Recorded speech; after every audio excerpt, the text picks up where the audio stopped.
네, 정식 질의 들어가기 전에요. 오늘 정의 신청을 했는데 불출석한 최준규 국민연금관리공단 전 리서치 팀장에 대해서 다음 종합감사 때 불러달라는 의사진행 발언을 좀 하겠습니다. 예, 그 관계자는 아마 미국에 그렇죠. 미국에 가 있는 걸로 소재지가 지금 파악된 걸로 알고 이 있습니다. 최준규 국민연금관리공단 전 리서치 팀장은 국민연금공단에서 진행한 내부 특정 감사 올해 7월 3일날 발표한 자료에 따르면 삼성물산과 제일모직의 2015년 합병 당시 부하 직원 B에게 삼성바이오로직스 지분 가치에 대해서 지분 가치를 확 키워보라라고 지시한 장본인입니다. 그 결과 당초 4조 8천억이었던 삼성바이오로직스의 가치가 단 하루 만에 11.6조 원으로 왜곡되고 합병 비율도 1.64대 1에서 1대 0.64에서 1대 3구로 변동을 시켰던 아주 핵심적인 인물인데 저희가 정의 신청을 하였지만 지난 8월 달에 미국으로 출국한 사실이 밝혀졌습니다. 이 건에 대해서 정선위에서 검찰에 수사도 의뢰를 하였고 그다음에 우리 금융감독원에서는 재감리를 하고 있는데도 불구하고 이 핵심 증인이 해외로 출국을 하기 때문에 과연 현재 우리 검찰이 제대로 수사 의지가 있는지 그 부분에 대해서도 의심을 하고 있고요. 제가 위원장님한테 요청드리겠습니다. 이 증인에 대해서 관계기관과 협조를 해서 이번 종합감사 때 반드시 증인으로 출석할 수 있도록 최선의 노력을 다해 주시기를 바라겠습니다. 예, 8월 달에 미국으로 출국한 걸로 출입국 기록상 확인이 되어 있는데 현재 미국 소재지는 정확하게 파악이 안 되고 있어서 하여간 우리 김병우 의원님 요청에 따라서 소재지를 파악할 수 있는지 또 파악하게 되면 우리 출석 요청서를 갖다 송달할 수 있는지 파악을 해가면서 국정감사에 효율적으로 진행될 수 있도록 하겠습니다. 꼭 협조를 부탁드리겠습니다. 네, 우리 손호성 증인님, 네, 제 질문에 아까 선사한 대로 성실하게 답변을 해주시기 바랍니다. 네, 알겠습니다. 그렇게 하시겠죠? 네. 지난 7월 10일에 우리 금융위원회 증권선물위원회는 삼성바이오로직스가 합작투자사인 미국 바이오젠의 자회사 콜옵션을 부여하고 공시하지 않은 점을 명백한 회계 위반이라고 규정하고 검찰에 이미 고발을 한 상태입니다. 또한 회계 처리 부당 변경을 통해서 이미 평가를 한 부분에 대해서는 금감원에 재감리를 요청한 상태고 지금 감리가 진행 중인 걸로 알고 있습니다. 감독원장님. 네네. 네. 예, 재감리 지금 진행 속도가 어떻게 되고 있나요? 지금 잘 가고 있고요. 네. 늦어도 연말까지는 저희가 마무리하는 걸로 지금 목표를 잡고 가고 있습니다. 네. 2015년 제일모직과 삼성물산의 합병 과정에서 삼성바이오로직스의 가치가 부풀려지면서 제일모직 이재용 회장에게 합병 비율이 유리하게 조성된 과정을 되짚어보면서 그 당시 평가에 관여되었던 국내 굴지의 회계법인의 과실에 대해서 짚어보고자 합니다. 삼성회계법인은 국내 1, 2위를 다투는 대형 회계법인으로서 기업가치 평가에 대해서 다른 어느 회계법인보다도 전문성이 있다고 생각됩니다. 하지만 이러한 회계법인의 중요한 기업가치 평가를 하면서 자체적인 평가는 전혀 하지 않고 국내에 있는 증권사 6군데의 레포트, 애널리스트들의 레포트만 갖고 단순히 산술 평균한 값으로 기업 평가를 한 것으로 드러나고 있습니다. 그리고 그 당시 잊지도 않았던 바이오 부분을 3조 원을 추가로 계상함으로 인해서 뻥튀기, 부실평가라는 평가를 받고 있습니다. 먼저 화면을 보도록 하겠습니다. 이게 국민연금공단에서 조사를 했던 제일모직에 대한 밸류에이션입니다. 여기 보면은 삼성바이오로직스의 가치가 6조 5천억으로 되어 있는데요. ISS라는 기관은 세계 최대의 의결 자문사 회사입니다. 이 회사는 1조 5천억으로 평가를 했고요. 딜로이트가 8조 9천억, 그 다음에 삼정이 8조 5천억으로 평가를 했습니다. 이 삼정이 평가한 8조 5천억에 대해서 우리 증인에게 묻고자 합니다. 이 8조 5천억을 제가 왜 이렇게 평가를 했냐고 알아보니 증권회사가 평가한 애널리스트의 평가 보고서의 평균값 5조 6천억, 그리고 아까 말씀드린 대로 새로 앞으로 시작될 바이오 산업에 대해서 3조 원을 산정해서 6조 5천억을 이렇게 기록을 해 왔습니다. 자, 이 증권사 6개 레포트를 다 읽어보셨나요, 우리 증인? 네. 거기서 문제점을 발견할 수 없었습니까? 그 6개의 리포트들을 저희 저희 그 업무하면서 다 검토를 했었고요. 각각의 내용들을 검토를 해서 저희 평가 결과에 반영을 한 것입니다. 몇 분이서 이 일을 하셨습니까? 밸류션 할 때. 당시에 4명 정도가 네, 업무를 4명의 진행했습니다. 직원이. 자, 제가 한번 보겠습니다. 제 왼쪽이 각 증권회사가 발표한 레포트의 결과입니다. 시가총액입니다. 그리고 오른쪽이 최종적으로 삼정회계법인에서 발표한 가치입니다. 자, 보면은 6개 중에서 3개는 그대로 인용했어요. 네. 이게 말이 됩니까?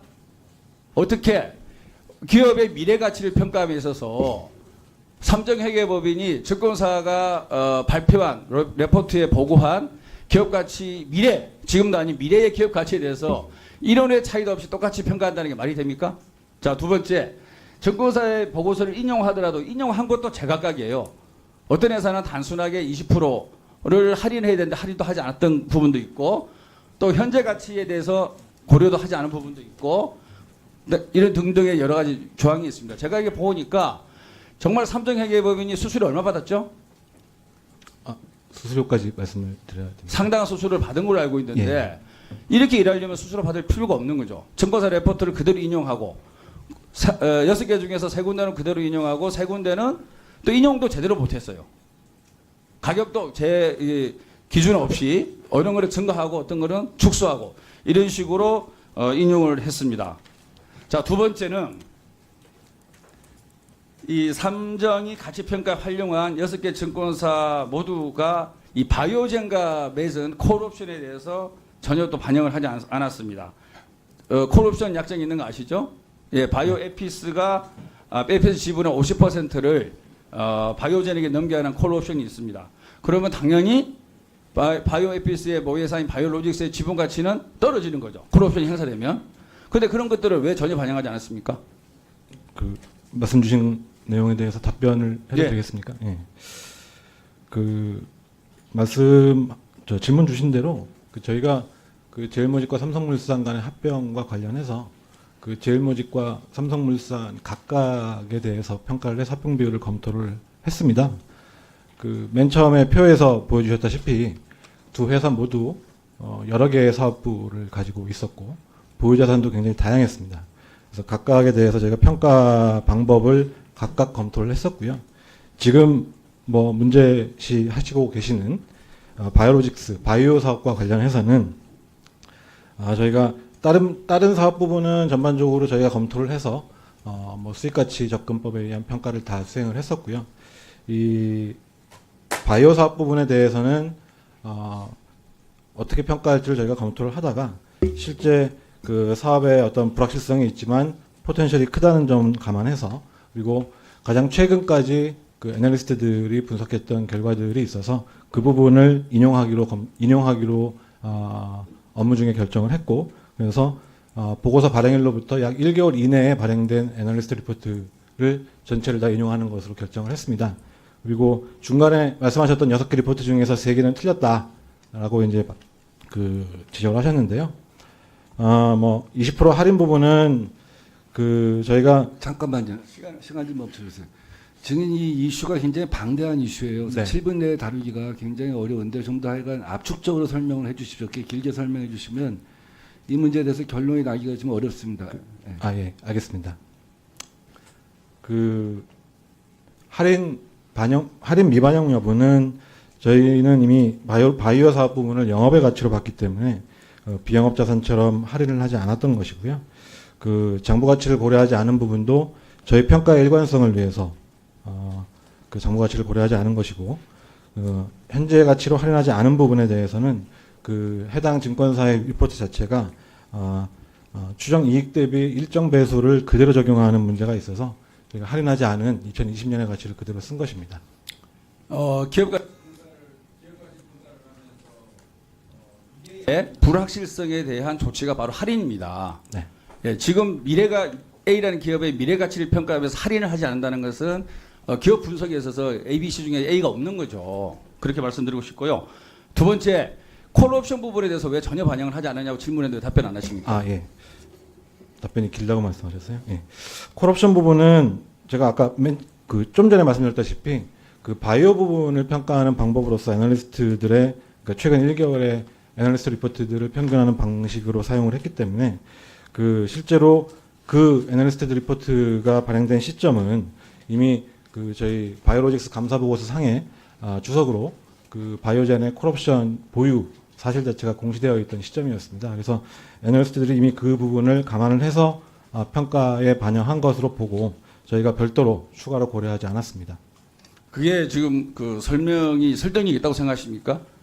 콜옵션은 그 기업의 영업 가치와 별개잖아요. 영업은 순수 영업으로 인한 가치를 평가하는 거, 콜옵션은 재무적 사항이에요. 전혀 별개의 문제인데 그냥 그 증권사 애널리스트를 산술 평균했기 때문에 증권사 믿고 이거 다 뺐다는 말씀이잖아요. 그건 전혀 아니고 감사 보고서를 삼정이 작성했지 않습니까? 바이오로직스요. 삼정이 작성한 감사 보고서에 콜옵션 있는 것이 기재가 돼 있는 거고요. 네. 그렇죠? 네. 그리고 그 증권사 보고서는 그 이전에 나온 거고요. 그 이후에 아니 나왔습니다. 그러니까 그 4월 달에 감사 보고서 나왔지만 그 4월 달에 주로 4월 달 5초에 나온 거죠. 네. 그리고 삼정에서 평가하는 그 이후잖아요. 증권사가 보고서가 그것을 누락을 했다 손 치더라도 삼정 회계법인은 챙겨야죠. 그게 수수료 받는 의미 아니에요? 아무 일도 안 하고 증권사 분석 보고서를 다 산수 평균을 해버리면 우리나라 최고의 회계법인을 믿고 일을 맡기는 사람들은 어떤 의미가 있나요? 나 도저히 이해가 안 갑니다. 말씀드리겠습니다. 예. 그 저희가 평가를 한 게 삼성 바이오로직스에 국한돼서 평가를 한 게 아닙니다. 그 저희가 뭐 아무 일도 안 하고 돈을 받냐라고 말씀을 하셨는데 그건 아니었고요. 그 제일모직과 삼성물산의 각각에 대해서 각 회사 자체를 저희가 평가를 해서 합병 비율을 검토한 겁니다. 그러니까 뭐 결과적으로 바이오 부문의 가치가 크긴 합니다만 그거는 10개 정도 되는 사업부 또는 자산의 일부였다는 점을 좀 말씀드리고 싶습니다. 자, 제일모직이 그 당시에 바이오 사업부가 전혀 없었잖아요, 그죠? 없었죠? 당시에요. 예.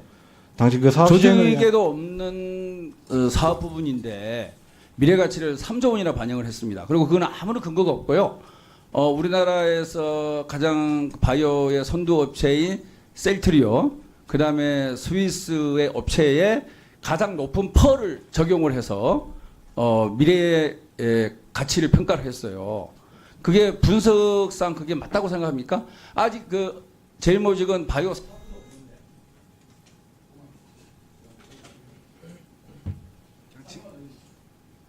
그냥 진행을 하시죠. 아까 관례가 그렇게 되어 있기 때문에 그냥 진행을.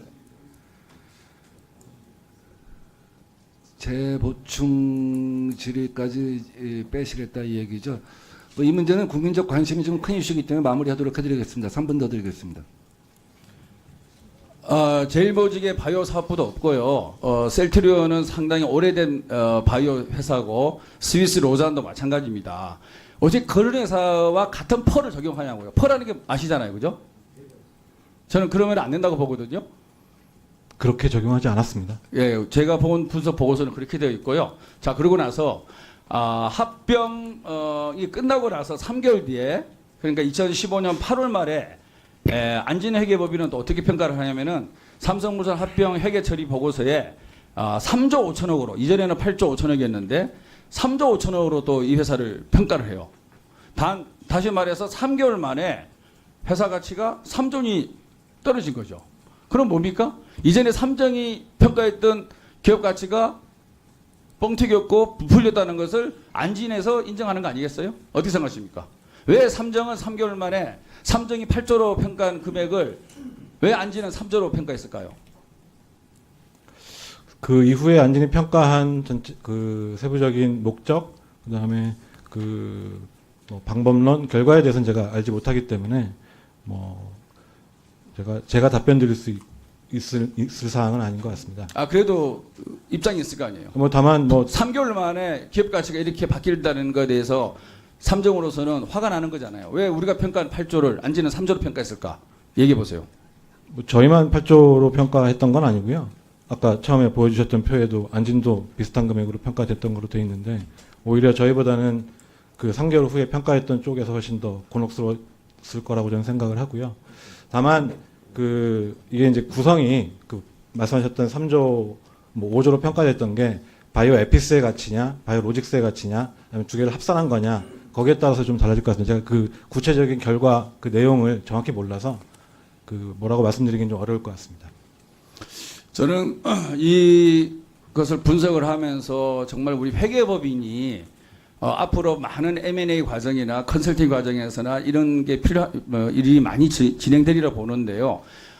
이런 식으로 분석하고 평가를 한다 그러면 과연 회계법인의 존재의 의미가 있을 거라 생각을 하고, 과연 우리나라 경제 발전에 무슨 의미를 가질 수 있느냐, 그런 생각을 하고 있습니다. 회계법인에서 기업을 정확히 평가를 해줘야만이 그 기업을 둘러싼 이해관계자들이 제대로 평가를 받고 선의 투자자들이 생기지 않습니다. 그런 어떤 사명감을 갖고 그런 도덕적 양심적 가치를 갖고 일을 하셔야 되는데, 지금까지 진행된 걸 보면은 전혀 국민의 기대와는 어울리지 않고, 다만 법이 허술하니까, 법이 그냥 시장가치, 자산가치, 그 다음에 수익가치 이런 식으로 추상적으로 되어 있다 보니까 평가 툴에 있어서도 임의적으로 적용을 하고 나중에는 오리발을 내미는 그런 것들이 반복되지 않느냐, 그런 생각입니다. 입장을 말씀해 주시고, 우리 강동 원장님 이 부분에서 말씀하시죠. 지금까지 하면서 처해진 주어진 환경과 내용에 따라서 최선을 다해서 업무를 수행했다고 생각은 하는데요. 말씀하셨던 대로 미흡한 부분이 있었다면 다시 한번 좀 재검토를 해서 말씀하신 기대에 충족하는 회계법인의 역할이 될 수 있도록 노력하겠습니다. 네, 의원님 여러 가지 그 지적사항에 대해서 대체적으로 저는 동의하고요. 그 중에서 하나 좀 굉장히 핵심적인 부분은 할인율에 있다고 생각합니다. 왜냐하면 이 이슈가 우리가 지금 잘 알다시피 굉장히 불확실성이 높은 그런 상황인데, 할인율을 0으로 했다라는 것은 제가 좀 상식적으로 이렇게 이해하기는 조금 어려운 그런 상황입니다. 예, 손호승 증인 수고하셨습니다. 김병욱 의원님 수고하셨습니다. 일반 증인 및 참고인에 대하여 질의하실 위원님 계십니까?